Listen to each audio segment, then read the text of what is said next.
Kasi hindi naman ito bago, di ba? Yang SRA ba ni minsan na ramdaman nyo, nakakampi natin?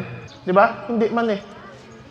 Ang tagal na yan eh, ng problema ng mga magsasaka sa tubuhan.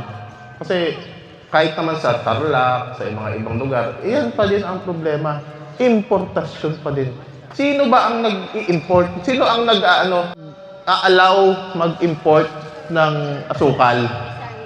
SRA, di ba? Kapag anihan, kapag taka, doon nila padagsain ang importation. Bakit?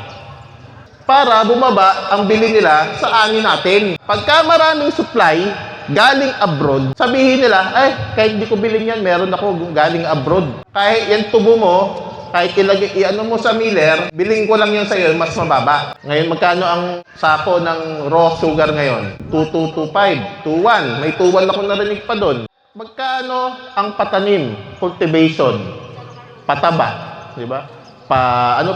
Patanggal ng damo, pesticide. Yung tracking mo pa, sasampa ng mga tubo. Tapos pag nilagay mo sa milling, may share pa yung asukarera, di ba? 35%. Magkano matira na lang sa atin? Kapag hindi mo ibenta yan sa milling, anong mangyari sa atin? Ibalandra sa kalsada? Wala kang choice eh. Pero sino ang nakikinabang? Importanteng maintindihan natin sino nakikinabang sa labis na importasyon na yan.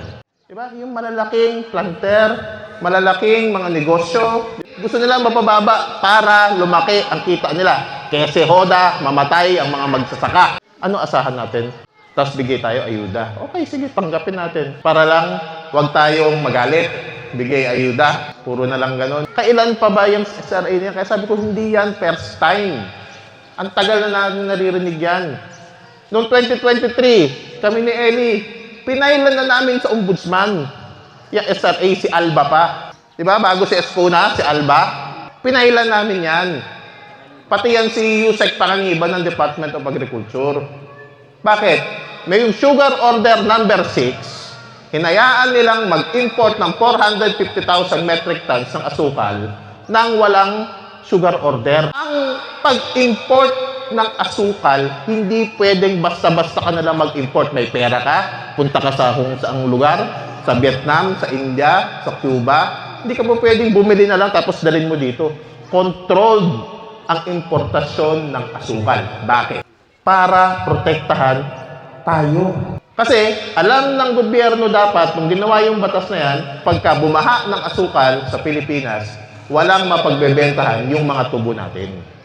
Yun ang dahilan. Pero bakit yung SRA, kada anihan na lang, sabi ko nga kanina, kada anihan, import bigla. Dahil sa malalaking planter at negosyante, mga trader, mga negosyong malalaki. Yan ang importansya ng dapat alam natin yung nangyayari sa lipunan. Kaya nga, magboto ka ng mga politiko na nasa bulsa ng mga malalaking planter, yan ang aabutin natin. Kaya maging matalino tayo sa pagboto. Huwag tayong magpaloko sa mga yan.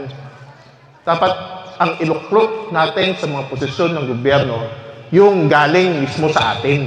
Yung galing mismo sa magsasaka, galing mismo sa mga gagawa, sa ordinaryong Pilipino. Para sa ganun, ramdam ng mga nasa posisyon, yung buhay natin araw-araw. Paano mo asahan yung mga naka-aircon lagi at saka yung mga hindi man lang nakaranas paano magtanim na maramdaman kung ano nararamdaman ng mga nagtatanim ng tubo. Gagawin natin ang lahat para maibsan paghihirap na hinaharap ngayon ng ating mga sugar farmers.